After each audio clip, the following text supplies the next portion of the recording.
I mean, your channel disclaimer says that this is a commentary channel where your thoughts are heavily opinionated based off of research. I ask you, where is that research? Like, this is the disclaimer you put on every one of your videos that it's based off of research.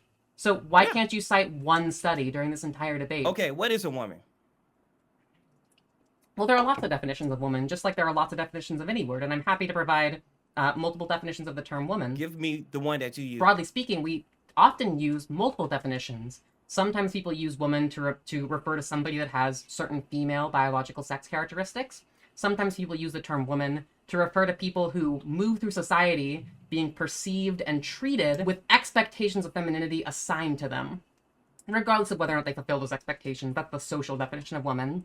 And then other times we use the term woman to refer to somebody who has a self-perception of themselves as a feminine gender. And I think that all of these definitions are valid in their own right. My problem is that when people like you say that you have to have these exact biological characteristics in order to be a woman, you're going to exclude some intersex women. You're going to exclude people that you and I would both consider to be women. And, you know, I just don't see the need to adhere to one only strict singular definition of woman, because we use woman to refer to sociology. We use woman to refer to people's psychology. It's okay to have these multiple definitions of woman. I mean, that's just kind of how words work in general. Even the word water has multiple definitions in different contexts.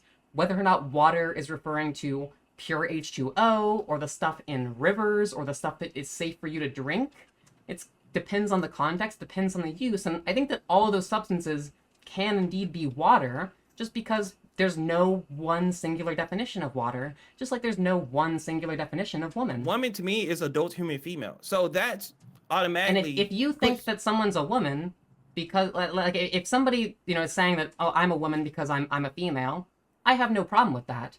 My problem comes in when they say woman can only ever be an adult human female by these exact female characteristics that I have, that I'm going to mandate this has to be the one and only standard of woman.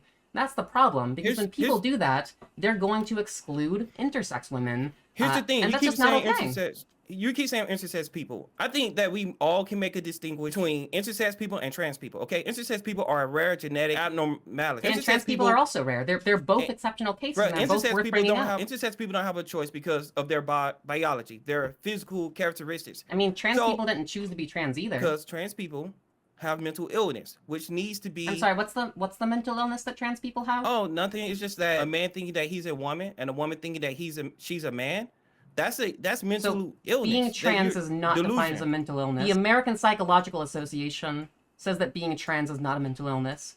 The American Medical Association says that being trans is not a mental illness. Okay, the American Psychoanalytic Association, the Human Rights Campaign, the American Academy of Pediatrics, the American College of Osteopathic Pediatricians, the World Health Organization, the United Nations, every major medical institution says that being trans is not a mental illness. Where's your, what is your medical source that being trans is a mental illness? Every medical institution ran by liberals, of course they're going to agree with it. Any conservative ran institution is going to say it's a mental illness. It's not normal. We know this. Hold up. That's not even pretend. What's your fact or the basis that makes something a mental illness? Like, what is required for something to be a mental illness? Is gender dysphoria and body dysmorphia mental illnesses, yes or no? They certainly can constitute a mental illness, but they don't necessarily have to. When we're talking about a mental illness, something is a mental illness if it causes clinically significant distress or disability.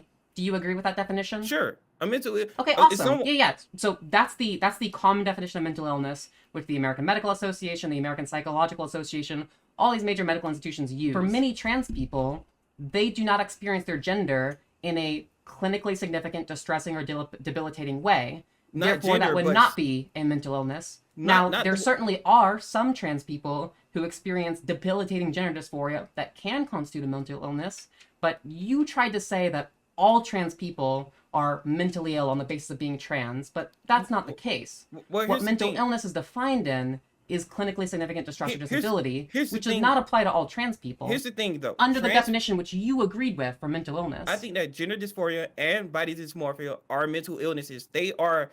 Every single source out there, whether it's liberal or conservative, every single source has already identified those as being mental illness. Gender dysphoria, you have a dysphoria for your gender. That's stress. You're experiencing stress. Or body dysmorphia. You have body dysmorphia could mean that, oh, I want to be skinnier, and I could be already skinny, or I want to remove my limbs. It could be that, or I want to remove my penis. That's a mental illness. If I wake up every day being a natural born male with a penis, and I say, "Oh, I'm so sick and tired I of don't this think you penis," understand what that's body mental dysmorphia is. It illness. seems that you think that body dysmorphia is somebody wanting to change their body. That's Body not what body dysmorphia. dysmorphia is. Body dysmorphia is when someone is unhappy with their body. It's when No, someone that's body sees fault. dysphoria. Body dysmorphia is a delusional disorder where somebody has a false belief about their body, such as, say, somebody viewing themselves as much fatter than they actually are. Dysmorphia is a false belief or a delusional disorder, while dysphoria is a discomfort. They're treated in very different ways. Something that is a dysmorphia is treated with antipsychotic medication with delusion correcting therapy, but something that is a dysphoria is treated through helping people achieve their ideal body image through healthy means. And that's the problem that I have with liberals. The ideal that you should treat these things that are basically identical differently. No, they're absolutely very different because one is based on one is based on a false belief, but the other is just based on a discomfort. So if being trans was a dysmorphia, was based on a false belief, then trans people would have false beliefs about their biology. But actually, the fact that trans people, understand their biology, understand what medical transition does to their biology, shows that they're not deluded about their biology. Look, I know that I was born with a penis. I know that I likely have XY chromosomes. I know that I underwent a male puberty. That's why I desire to take estrogen to make my body undergo a second female puberty. So here's the thing. I'm completely aware of all my biological sex characteristics. I just desire to change them. Somebody with a dysmorphia would not even understand the reality of their characteristics. So if you're going to suggest these are the same thing, you would have to prove to me that I have some kind of false belief about my biology. Okay, do you have a male penis or a girl penis? What do you mean by that? Exactly what I meant. What's the difference between a man's penis and a woman's penis? The difference is that women don't have penises. Why did you use the term woman penis then if you don't think that women can have penises? Because it's proof what I'm saying. You think that you're a woman and you think, well, non-binary, I guess. I don't know, non-binary woman. And you think that that's possible and you can have a penis. There's a difference between recognizing that yes, I do have a penis and still thinking that, there are trans women that have penises versus somebody being deluded into thinking they don't have a penis. A dysmorphia would be where somebody is deluded into thinking they don't have a penis. I'm aware that I have a penis. I just have a different definition of woman, where I see woman as predominantly a social category, one that does not have a one-to-one correlation with the one that is not a one-to-one correspondence with biology. Therefore, it is possible for a transgender woman to have a penis. I don't have any false belief about my biology. I'm aware that I have a penis. But if you're interested in talking about the feminine penis, actually, estrogen does change the way that the penis feels and the way that it functions. It's actually very fascinating. And you're altering your body. I love altering my body. It improves my mental health and improves my overall well-being. Right. And trans people are shown in the medical literature to live happier, healthier lives in the long term when they medically transition. Not just you. I'm just saying, like, you in general. When someone does that, they alter their bodies. That's damaging to your bodies. How is that damaging to their body? Because you just said that it changes your penis. If it does that, that's damaging. How is that damaging? What if couldn't it change your body in a healthy way? Right, but that's not what is happening. So if you think that it's damaging to the body of trans people, then trans people would have a lower life expectancy as a direct result of their hormones, right? Which they do. That's actually not true. I have this peer-reviewed study out of, let's see, which journal was this? This was from the Clinical and Translational Endocrinology from Around the Globe journal. In the European Journal of Endocrinology. The study is a long-term follow-up of mortality in transsexuals receiving treatment with cross-sex hormones. And it found that although trans people did have an increased mortality, it was due to non-hormone related causes. Things like them unaliving themselves, things like them being attacked or murdered, lack of social support. It was not... It's not the hormones that cause trans people to have lower life expectancy. It's all of these social and economic factors. That's what the peer-reviewed studies show. The peer-reviewed studies show that hormones are not harmful to the body in the long term. Okay, let's go to that. Them unaliving themselves, right?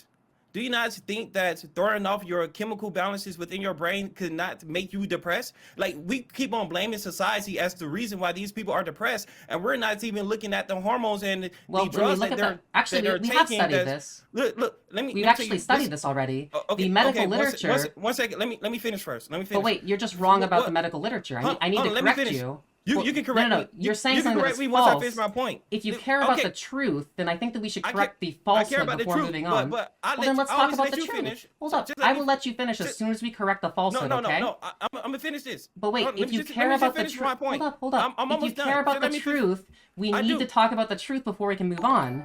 If We can if the move. We point can you're move trying on, to but hold make, on. Wait. if the Let point me you're trying to make is let me based on something finish. that is Just factually untrue, we have no. to correct Just that. let me I am finish. happy Just to let me let you finish. speak. I'll always let Hold you up. finish. Let me No, finish. no, no, no. Actually, I want you to correct me if I say Hold something that's on. factually untrue. If I say something that is Anyways, you all. factually untrue, What I'm saying. I Hold on. want you to What's tell going me the on with this? truth. My dude, here's the problem. Is this person You music? made the Hold on a claim. second. You Hold made on. the I couldn't claim for a that second. Hold on a second. hormones make trans people Hold on. more likely to Let me unalive finish. themselves. Let me That's just finish, not true, bro. though. Let You're me finish. lying. Let I me need finish. Let me you. finish. Don't you Let me care about the finish. truth? I'm I happy do. to. I said you could I am correct me happy to after. let you finish Why are as you soon getting as I correct the upset? I didn't even falsehood. finish my thoughts. Do you I think I'm didn't even upset finish right my now? thoughts. I'm smiling. I just want to Okay, correct okay, the just let me falsehood. finish. Let I me will finish. let you finish Let me as finish. soon You as don't I want me to correct bust you up. That's this why. false You don't want me to information. bust you up. Just I let me will. finish. I'm happy to let Just you let finish. I just want to correct the false information you real quick. can right after I didn't even finish my thoughts. I But can't even finish. What I'm saying is, it is scientifically proven that men with low testosterone are more likely to be depressed. It is scientifically proven that men who do not have a proper balance between estrogen and testosterone are likely to be depressed. And if you're a trans woman, you're a man. So taking estrogen, synthetic estrogen, is going to make you depressed. Now you can that go. is not true because you're talking about a different study population. Here's the thing. You're Trans just women are lying. men. Hold They're up, the hold same up, hold up. Stop, population. stop, hushy poo. When we're talking about those studies which you're referring to, those studies are referring to cisgender men. They're not referring to transgender women. The studies we have on transgender women show that when they take estrogen, their mental health outcomes improve. The rates at which they unalive themselves improve. So it seems that estrogen for transgender women is absolutely mental health treatment. Now, I would agree with you that cisgender men should probably not be taking estrogen. It seems that it does harm them. But when we're talking about these studies, we're not talking about transgender women. Those studies were about cisgender men. So I think that it's important to look at the mental health outcomes of cisgender men with cisgender men's needs versus the mental health outcomes of transgender women with transgender women's needs. You're conflating these two different populations that have different medical needs. And that's the problem. Again, 1+1=2. Transgender women are men. You do know that there's a difference between a cisgender man and a transgender woman, right? No. There's no difference at all? They're the exact same. The only Wait. difference is that the average man is... There's a very big difference based off of our hormones right here. My body is estrogen dominant. I have biological breasts that are identical to the breasts of a cissexual female. That is very different than a cisgender man, right? Yeah, will you take drugs? Yeah, lots of people take drugs. So what? Yeah, that's throwing off your hormones. That's throwing off your hormonal balance. So it's understandable if a man wakes up every day, oh, I got a penis, but I got boobs. I'm depressed. Let me go off myself. I understand. That's Wait, why you think that transgender women are unaliving themselves because they have boobs? I think transgender women are unaliving themselves because they can't face reality and they want to change reality. Why don't we look at the actual peer-reviewed studies and find out why transgender women are unaliving themselves? For you, right? Wait, we actually have this. We actually have this in the studies, Hushy Poo. What the studies show is that what primarily causes trans people to unalive themselves is lack of social support from friends and family. That you have a penis, we have right? this. We have this study that shows that when have this study which shows that when trans people are affirmed by their friends and family, their unaliving rate drops to less than 1/14 of what it is in the general trans population. It is overwhelmingly due to lack of social support, lack of their friends and families affirming their identity and supporting them through their transition. That's what primarily causes trans people to unalive themselves. So I think it's important we look at the studies and the research, right?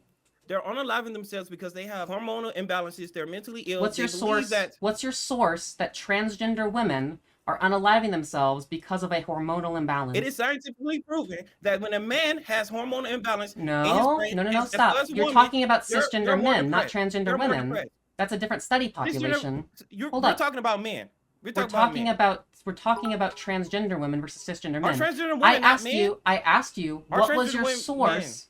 I asked you what was your source that transgender women unalive themselves due to a hormonal imbalance. You would need to point to a study that includes transgender women in the study criteria, but the studies you're referring to only followed cisgender men. They didn't follow any transgender women. It is dishonest and disingenuous to extrapolate the needs of cisgender men to Extrapolate. the needs of transgender women. Are transgender women not men? Yes or no? No, they're transgender women. Right. So are they biologically men? Biologically, if they medically transition, they would be a transsexual female. Are they A transsexual female and a cissexual male have different biological sex characteristics. Do you agree with that? Because of the drugs. And I think that the drugs are Correct. harming them.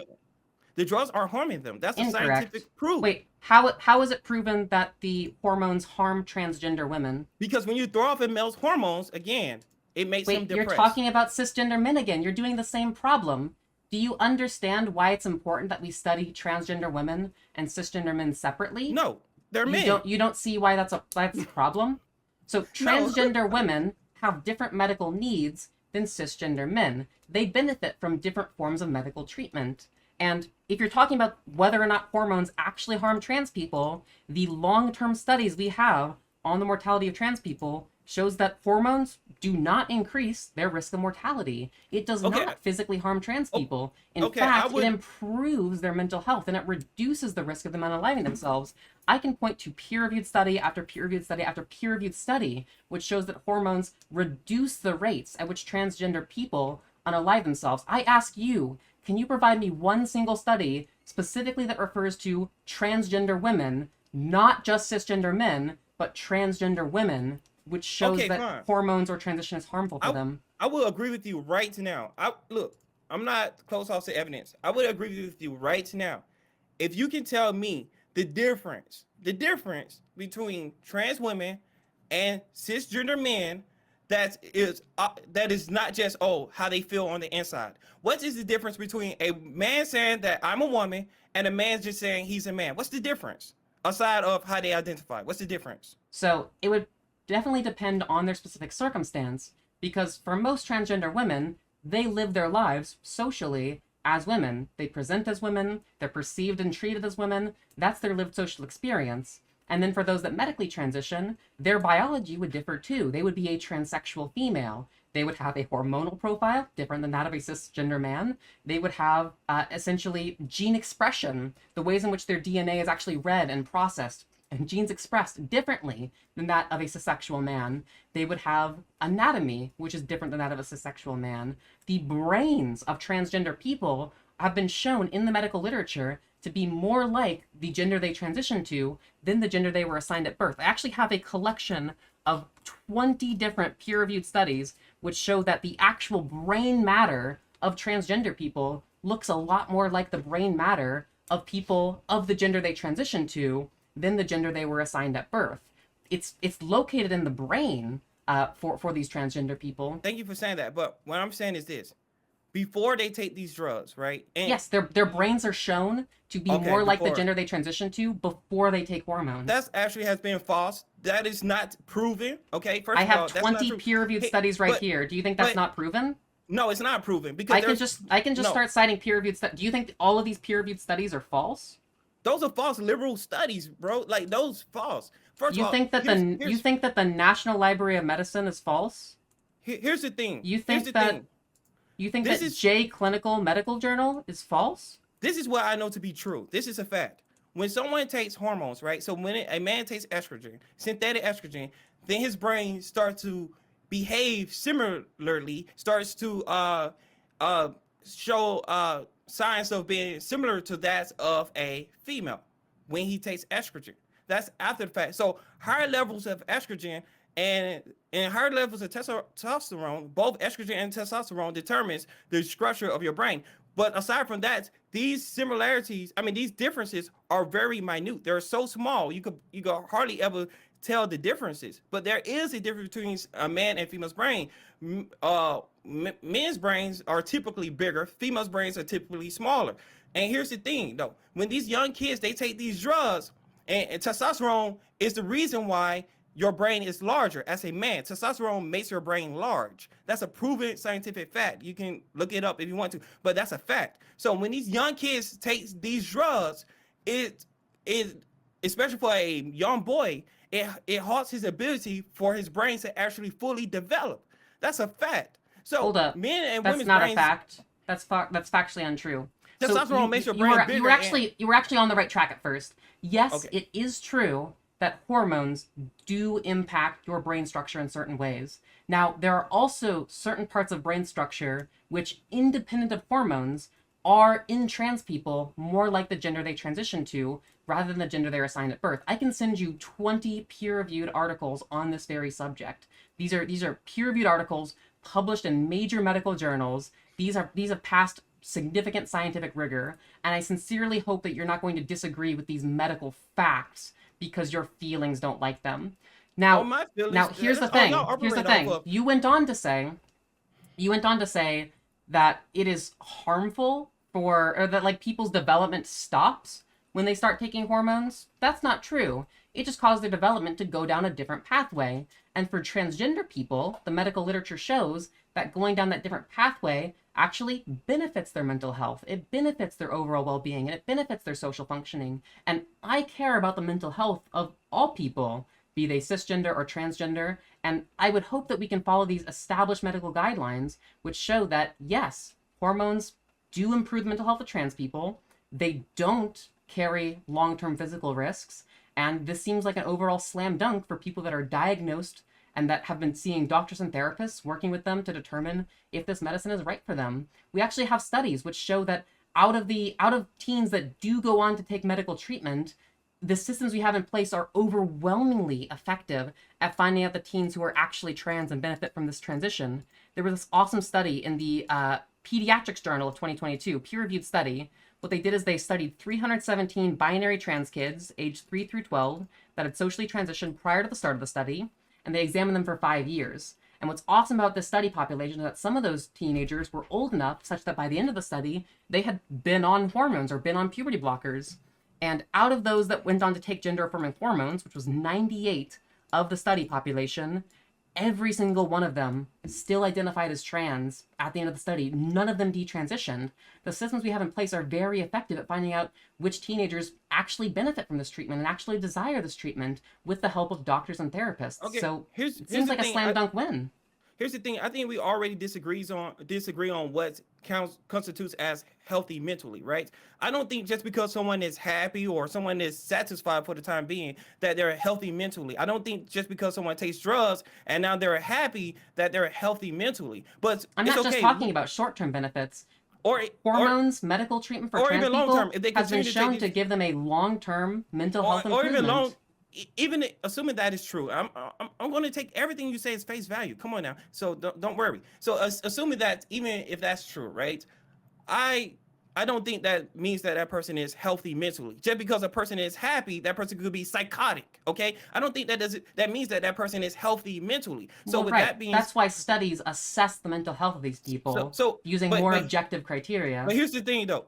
I realized that you say that you care about people's mental health, but it don't seem as though you care about people's physical health. You say that, oh, this alters the person's body. It makes a young boy grow boobs, or this changes this changes the direction for a young boy's brain, or this changes the penis. It seems as though you're okay with turning people into mutants. So I do care about people's physical health. I do care about physical health, and that's why I also cite studies such as the European Journal of Endocrinology, that study a long-term follow-up study of mortality, that means death, in transsexuals receiving treatment with cross-sex hormones. And it found that hormones are not related to any significant increase in mortality.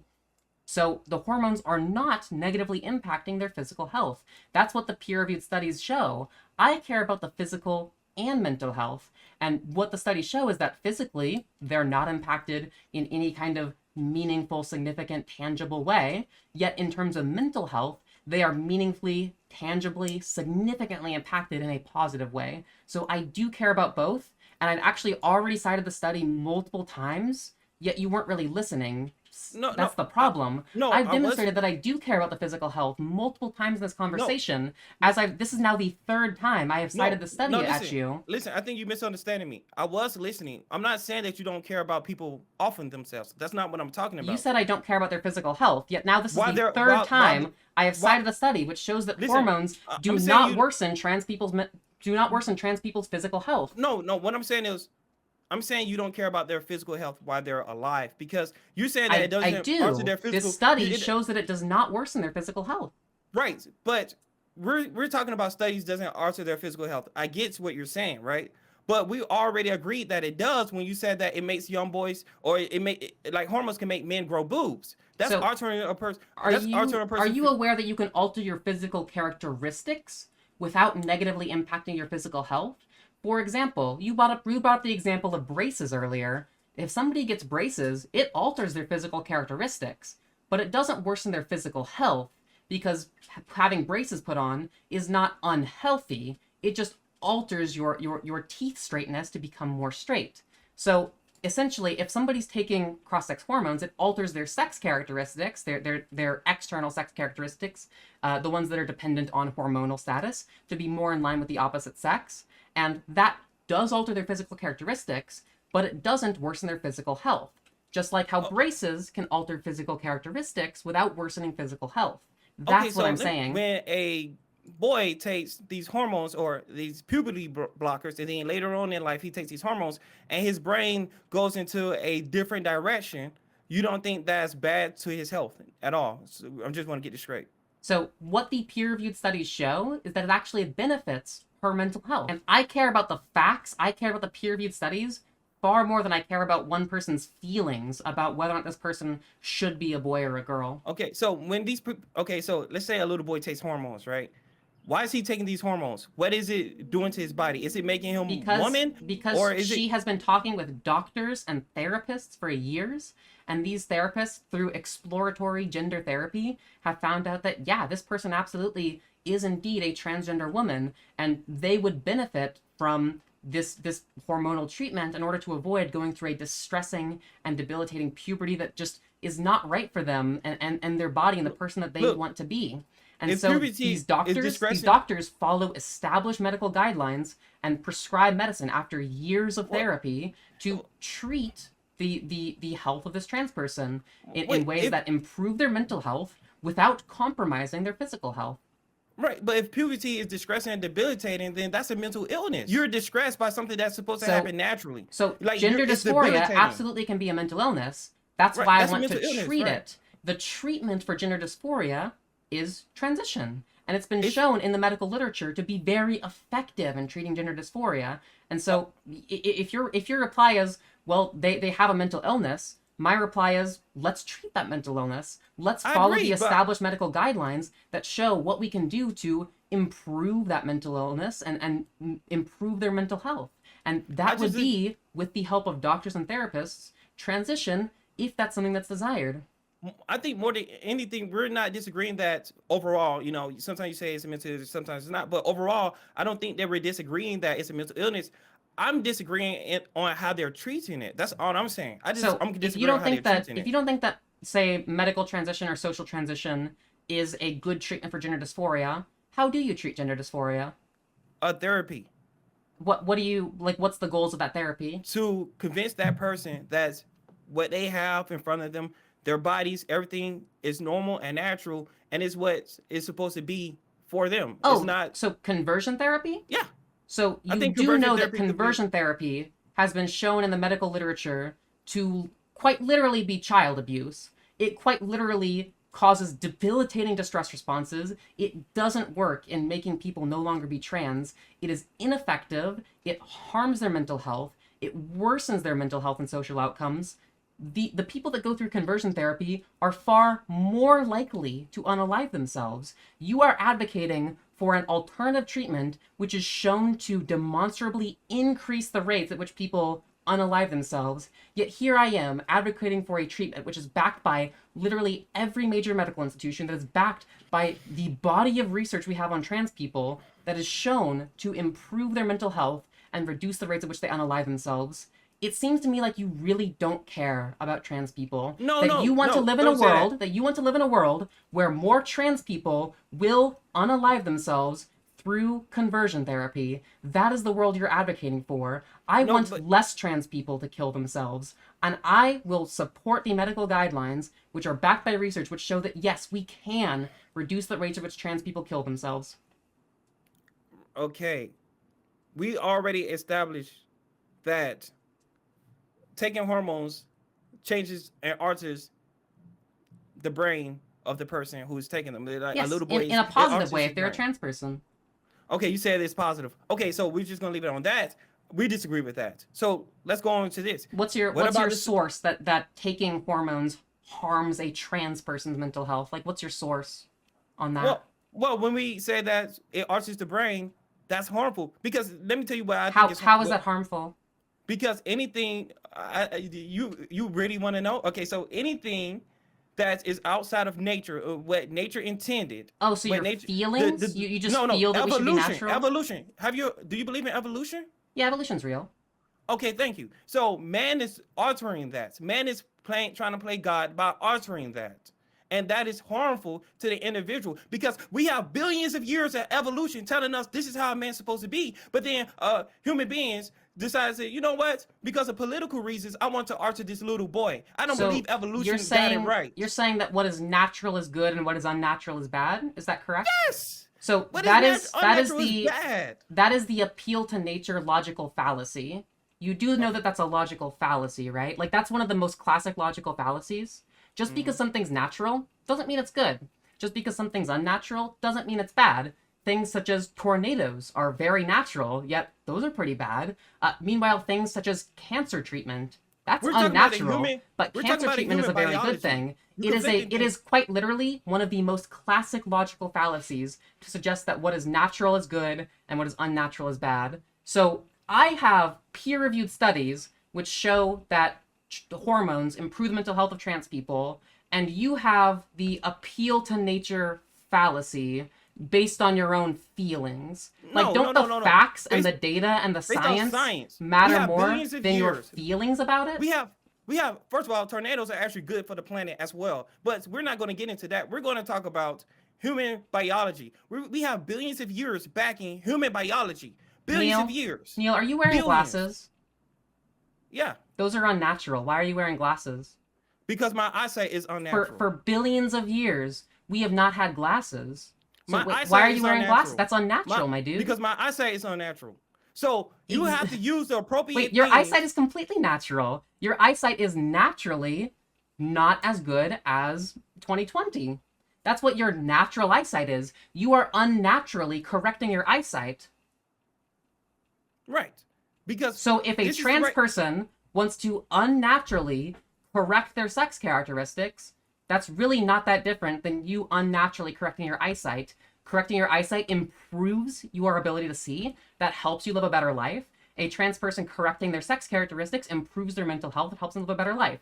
The problem is it's not natural versus unnatural which matters. What really matters is whether or not it helps people. And I have shown in the medical literature that medical transition helps trans people. Yet whenever I ask you for a source that medical transition harms trans people, you can't produce any source. Your source is either your feelings or the appeal to nature. So what is your scientific, peer-reviewed source that medical transition harms trans? Please just give me one source. All I'm asking you is for a single medical source. I told Rad to put it up, but here's the thing. This is the reason why I'm not so focused. Yeah, I've been waiting for 2 hours now. Where's your source, my dude? This is the reason why I won't focus on so much on sources, because you're being disingenuous.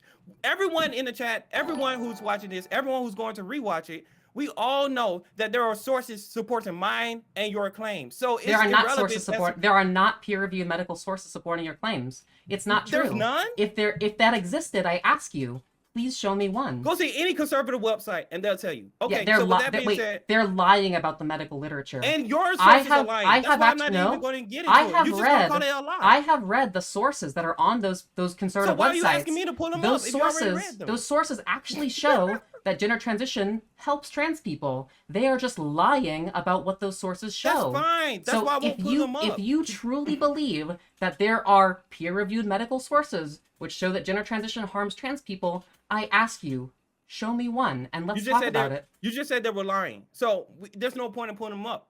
Well, here's the thing. I've read those studies. If you can point to me a study that actually shows... Okay, you already read them. I'm happy to listen to that. It's cool. You already disagree with them. That's why I'm not putting them up. True. Just like I disagree with your sources. Those studies don't exist. That's the problem. Okay, but you just said they were lying. So let me be clear. When I go onto those conservative websites, what they do is they cite studies which actually show that medical transition helps trans people, but then they lie about the study's conclusions, as in the conservative websites misread the study. Whenever I see them cite these studies, they are misreading studies. That's the problem. Okay, they're misreading studies. If you believe that there are actually studies out there that show that medical transition harms trans people, I once again ask you, cite me one single peer-reviewed study. That's all I'm asking for. But, okay, so here's the thing, right? And I'm just going to be very clear. You're saying they're misreading studies, and I disagree. I disagree that they're misreading studies. Okay, then show me the study. Show me the study. So I brought up a study. I brought up a study that has been studied time and time again that we both could agree on, right? I agree. We both agreed that, having a hormonal imbalance in a young boy's brain can make That's not a study about trans people. Can make him depressed, right? That's the wrong study population. Right. But here's the thing, though. I asked you for a study on trans people. Right. Why do you keep going back to a study about cis men? I asked you for one study on trans people. I understand. Can you even do that? No, right. I'm just recapping what transpired. So that's what I'm saying, right? So you're saying, well, that doesn't qualify for trans people. And the reason why I don't say, well, let me find this study for you that specifically talks about trans people is because those studies that specifically focus on trans people as if they're some kind of aliens from outer space, as if they're no longer male, are liberal, are very one-sided. So when we're talking about the basis... you're now admitting that every medical study we have on trans people shows that it improves the mental health and overall well-being of trans people, that there are not studies which show that trans people's mental health is worsened by hormones. Thank you. Thank you for acknowledging the medical reality, the facts about the world. There's not a liberal bias in there's not a liberal bias in medical studies. But reality is just the case that medical transition helps trans people. Just because you disagree with the reality of medicine doesn't mean it's liberal. That's just the facts about the world. If the facts about the world disprove conservatism, then conservatism's just wrong. You can't just dismiss studies as liberal. You don't even know whether or not the studies are liberal or if they have some kind of liberal bias in them. I'm gonna say this, and you can tell me what you think about it. What sense does it make for them to say, well, hormones throwing off a young boy's brain can make him depressed, but then say, well, if that young boy identifies as a trans woman, now these hormones are good. How does that make sense? You have to study the population separately. If you study a population of cisgender men and you study a population of cisgender women, you would want to look at the outcomes of these two groups. And what those studies show is that when you look at the population of cisgender men and their hormones are disrupted, they have worse mental health. Meanwhile, if you look at the population of transgender women and you allow them to take hormones, allow them to medically transition, their mental health improves. You have to look at the study population separately and assess their outcomes separately. That's simply how the medical research works. Okay, so you're saying hormones are good. Okay, fine. For trans women, yeah. Okay, so let's talk about the surgery. And by the way, you all, I still disagree with that, but let's talk about the surgeries, right? How are the surgeries helpful, right? Okay, not harmful. How are the surgeries not harmful, right? I think that the surgeries are harmful. We all know what happens when, let's say a man who goes in and get the transgender surgery, all kinds of things happens. He can get infections.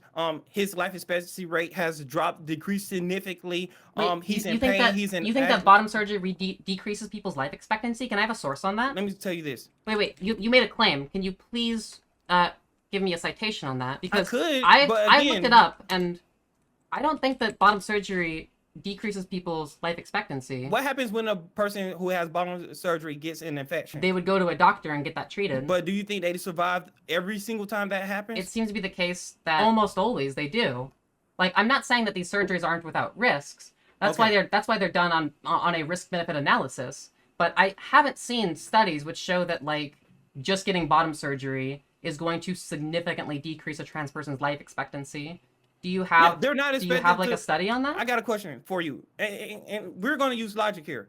A person who has not had a major surgery, not even needed, right? It's not even life saving as far as physical go. As far as your mental health, that's a whole different conversation, right? You said, well, it's good for a person's mental health, but as far as they physically, they can pee normally, they can have sex normally, they can do everything normally. You're telling me that a mofo who had genitalia removed, twisted, inverted is the same as a person who didn't have any work done. You're telling me that the risk of complications are the exact same as the risk of someone who had nothing done. You're telling me that that person is expected to have a healthy life, the same as the person who had nothing done is expected. Lots of people get surgery all the time, and it often doesn't seem to significantly affect their life expectancy. Like, there certainly can be complications that exist, but it doesn't seem to be this kind of significant impact on someone's life expectancy. You know, there are so many surgeries that people get throughout their life that are completely unrelated to trans healthcare, and often they don't significantly impact someone's life expectancy. I mean, there certainly can be cases of complications and whatnot affecting life expectancy, but this doesn't seem to be a significant risk. And if you are claiming that a trans person receiving bottom surgery is a significant risk which decreases their life expectancy, I ask you, can you provide me a source, a medical source which shows that receiving bottom surgery decreases a trans person's life expectancy? Because you have yet to cite a source in this entire debate. Because you don't believe like them. you just make stuff up and claim that it's true, and then you don't have any sources to back it up. That's the problem. And there are conservatives. I see that you think that's a problem. I mean, your channel disclaimer says that this is a commentary channel where your thoughts are heavily opinionated based off of research. I ask you, where is that research? Like, this is the disclaimer you put on every one of your videos that it's based off of research. So why can't you cite one study during this entire debate? Where's the research? Because I'm not gonna play that game. I'm not gonna play that game. See, so you think that having peer-reviewed research is a game? You claim to play the game in your channel. Here's the thing. We live in a time period, right, where you have people who are for transgenderism and you have people who are against it. We have scientists on both sides. I could keep playing this battle between this scientist versus this scientist. We really can't, though, because the medical literature doesn't show that. We have peer reviews on both sides. You and I both know. No, this. Actually, that doesn't exist. If it existed, I asked you to cite me one, and you still can't do that. And then when we your buddy has been looking for one for 2 hours. No, and he can't even find one. Don't look for one. You have a buddy who's been doing your research for you for the past 2 hours, and they still can't even find a single study which shows that medical transition harms trans people. Yet I can find you study after study after study. I can find you systematic literature reviews, broad collections of peer-reviewed studies. Okay, here's the thing. So I ask you, where is your if you claim that yes, there exist peer-reviewed studies which show that medical transition harms trans people, I ask you, show me one. You can't do it. You won't like I don't believe that you can do it. I just don't believe that. So prove me wrong. You won't like them because you want to extrapolate and try to make it seem as though I will absolutely read and take into consideration any peer-reviewed study you show me. There's a difference between men please, and I would love to women. be proven wrong. Hold up. I care about the truth. If the truth is that medical transition actually harms trans people, then that should be able to be demonstrated in the peer-reviewed literature. And I would love to be proven wrong and to see that if that is the case. However, those studies don't exist. That's the problem. You just feel like those studies exist, but the facts are those studies don't exist because that's not reality. You are deluded about the reality of transgender medicine and research. That's the problem here. The facts, the reality of the world shows that medical transition improves trans people. Your feelings just disagree with the facts. We have decades of research on men and women, but you won't accept those researches because they don't specifically say trans women and trans men. So I care about medical accuracy, and if you're going to paint an accurate picture, you need to have a precise study population. A study population of cisgender men is not representative of a study population of transgender women. They have unique medical needs. That's the difference. So if you truly believe that the medical literature shows that gender transition harms trans people, I once again ask you, cite me one single study to show that you have at least some facts on your side, that it's not just entirely based off of your fifis. Let's just get this correct, right? And we disagree, and you say, well, I have medical research that says that transing people is, well, affirming sex is good. I have research. Okay, cool. Yeah, because that's the facts about the world. Yeah. Cool. I see with my own two eyes. I see a man whose genitalia is mutilated, and I'm saying there's no amount of research in this world. So wait. I'm not done. There's no amount of research in this world, liberal research in this world, that can tell me that man with a gaping wound in his abdomen, where his genitals are supposed to be, is good. That a man who has complications with pissing is good. Now he has to sit down. Your that a man singular personal account. That a man who needs a colon to create a cavity and it smells like fecal matter is good. I just don't see. You're trying to tell me that there's research to tell me that is good. There's a big problem here. You have to be delusional. There's you have a to be big ignorant. problem here. You have to be completely just insane to think that that's good because an article told you that. Hold up. There's a big problem here. You're using just your own one singular personal experience to extrapolate to a broader hold up. Let me explain why this is bad. So, like, if there was one single feminist who said that I'm getting paid less than a man, therefore the gendered wage gap is real, you would call that person delusional for suggesting that their single salary, their single personal experience proves the existence of a gendered wage gap. Yes. Yet you're saying my personal experience of not liking bottom surgery proves that it's a bad thing for trans people. You are doing exactly what that one feminist that says because I got paid less than a man, there's a wage gap. You're doing that exact same thing with trans people. No, that's not what I'm saying. That's exactly what you're doing. You're saying in my personal experience, I feel like bottom surgery is bad for trans people, even though you don't have any studies or any data to back that up. I'm saying the surgery itself. You know what happens in the surgery. The surgery itself is basically this. It's not. They may do certain things a little different, but altogether, the surgery itself. Let's say, just speaking on trans women to make it more simpler, the surgery itself, the penis is inverted. The penis is split in half, or even what? The people that get the surgery is made. The people who get the surgery want to invert their penis. So what? I understand. They want to. You don't have ownership of their penis. They can do with their penis what they want. Of course. By definition, that is damaging the penis. How is it damaging? It's entirely preserved. It's just like the shape has just changed. What? No. Hold on. Stop. Why are you serious right now? You've been disingenuous, right? They preserve the tissue in order to create a neovagina, which is functional for sexual purposes, which is capable of urinating, which is capable of orgasm, which is capable of sexual pleasure. Like the important tissues for the purposes that this patient wants are preserved. It's just inverted. What's wrong with that? Sometimes they are able to do that, but not all the time. There are complications, of course. Most of the time they're able to do that. Sure. Okay. Complications exist. I'm not going to deny that complications exist. But that's why these are done with a risk-benefit analysis. And when people get the surgery, they are required to be made aware of the potential complications, and they are required to sign off that they understand the risks and benefits, and that they have multiple doctors and therapist letters after going through wait lists for literal years to get this surgery. They're aware of the risks and the benefits. In most cases, the overwhelming majority of cases, there are not complications. See, this is what I like about you, right? You're different from the other trans person that I've debated. You like putting up peer reviews, and Well, I gotta say, I love facts and logic. What can I say? Right. You like putting up peer reviews and stuff, right? To prove that you have facts and logic, but you can't even use facts and logic within your own head. I am indeed. You have to use it. You have to try to use a cheat sheet. I am indeed. I'm just saying this. You're it's a telling cheat me sheet that to a look person, up facts. You're telling me That's a cheat sheet? that an inverted penis is not being damaged. You're telling me that a person splitting open a penis is not damaging that person's penis. You're telling me, it's just making it into something new. Are you really going to tell me that deconstructing someone's penis is not damaging to a penis? I mean, it becomes functional for sex and pleasure and urination. It serves the functional utility that is desired that's for. That's not the thing that I'm saying. That's what I really care about. Is damage not being done? Yes or no? I mean, obviously, like, there's a recovery period and stuff. But if this is something that is desired and is functional for the purposes that the person wants, yeah, I don't have a problem with an adult making that decision. That's fine. See, one thing I won't do is deny the things that are obvious. If it's functional and that's what the person wants, I'm not denying that could happen.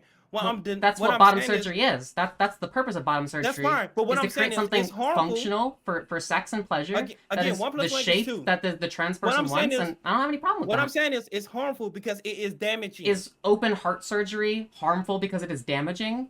Like, you can make this claim about all surgery, that all surgery is damaging because they have to, open up the body, they have to stitch things back together. All surgery involves this. The point of surgery is that it helps people. And there are elective surgeries, which, people can opt into, that, you could make this claim that they're damaging too. LASIK eye surgery is a classic example. This is an elective surgery that, people, they're not required to get. They can choose to get it if they want to correct vision into being 20/20. They're literally using lasers to reshape your eyes. That I ask you, how is that not damaging the eyes? No, it is. No, I see. That's actually a good question. Okay, so apples and oranges, but we can make the distinguish. I see what you're trying to do. Okay, yes, it's damaging, but for the benefit of the good for correcting something. Exactly. And right, for bottom surgery, it's right, and I for know what you're saying, correcting right? their genitals in order to be the desired shape. You think that is correcting a problem, right? I see your points. Don't get me wrong. I just disagree. You think that is correcting a problem, but what I'm saying is this: there's no problem. The problem is up here. If a man's genitalia works normally, there's no problem there. The problem is up here. That's what I'm saying. We can see that it functions. It already has a function. It already works. We can see that physically it works. The eyes of somebody who has an astigmatism, they do work. They just don't work the way they want them to. No, it's not the way they don't want them to. Is they literally don't have 20/20 vision. They literally see blurs. They want to have 20/20 vision. So if somebody wants to have a vagina, so what? Who cares? Wait, hold on. Come on now. We can't do that. That's apple and orange. We're saying that we're correcting someone's vision versus completely trying to change someone's genitalia. You see there's a difference, correct? There's a difference. Obviously those are different procedures, but for me, when it comes to an elective surgery, kind of my standard is whether or not there is informed consent and whether or not this is shown to be an option which helps people in the case of like a risk-benefit analysis. So LASIK surgery, it is shown to help people in a risk-benefit analysis the overwhelming majority of the time. The same thing is true about bottom surgery for trans people. With the help of doctors and therapists and therapist letters, bottom surgery is shown to improve the mental health of trans people, just like LASIK eye surgery is shown to improve the vision of people. Obviously one's more of a mental health improvement versus one being a physical health improvement, but, kind of my delineating point is whether or not it's going to help people based off of a risk-benefit analysis, and it's something that's desired. So that's where I would delineate things, and because that's my delineation point, I think that the LASIK eye surgery is at least analogous or comparable. Well, I'm certainly agreeing that it's not the exact same situation. It's at least analogous to me and to what my values are. My values for reducing harm, my values for allowing people to fulfill a desire to change something with a risk-benefit analysis with the help of doctors and therapists. I get your point. Trust me, I can see that. But we disagree on how these people should be treated. That's all.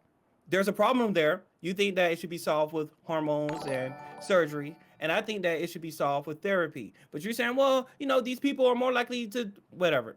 I don't believe in those. What's your evidence that conversion therapy works? When little Timmy comes to his dad, Daddy, I want to be a girl. You're a little boy. And here's the thing. This is an anecdote. This isn't evidence. Here's the thing. Grooming is a real thing. And here's the thing. People raising their children is a real thing. What do you mean by grooming? Can we just make sure we're on the same page? What do you mean by grooming? Statistically, and don't tell me to pull this up because... No, I'm just asking, broadly speaking, when you use the word grooming, what do you mean by grooming? Well, statistically, we are having more LGBTQ people, and don't just say all these people are coming out the closet. Wait, what is every single generation? What is grooming? I want to be clear. I defined woman for you. Can you define grooming for me? Okay, grooming is basically rearing them to be in a certain direction, especially when they don't yet understand the world, when they're kids. Rearing somebody to be in a certain direction. So teaching somebody math is grooming them. You could groom someone teaching somebody religious values is grooming them. You could groom someone to be a mathematician. You can groom someone to be a conservative. You could groom someone to be a liberal nut job. So I don't really think that this definition of grooming is all that applicable. See, when you say grooming, it often elicits an image of preparing someone to be sexually abused. So yeah, that's but not what we're talking about, that's though. why You're I just know talking what you're. about like I know what teaching you're trying to. somebody an idea. I know what you're trying to get at. Trust me, I get it because typically we use the word grooming when we're talking about that kind of abuse, of course. But I'm just saying, in a general sense, that's what I'm using this word as. And in some cases, yeah, these people are grooming these people to be sexual abuse. I think that someone who What's your has, evidence for that? That like trans people are grooming people to be sexually abused? well, a lot of times I think that trans people are victims of it. But here's the thing: What's your evidence for that? when someone goes in and get a sex change, that's sexual abuse. How is that sexual abuse? Because if a okay, Because because if a they male, consent to that procedure. That's mhm, consensual. right. Sexual abuse specifically refers to the violation of consent.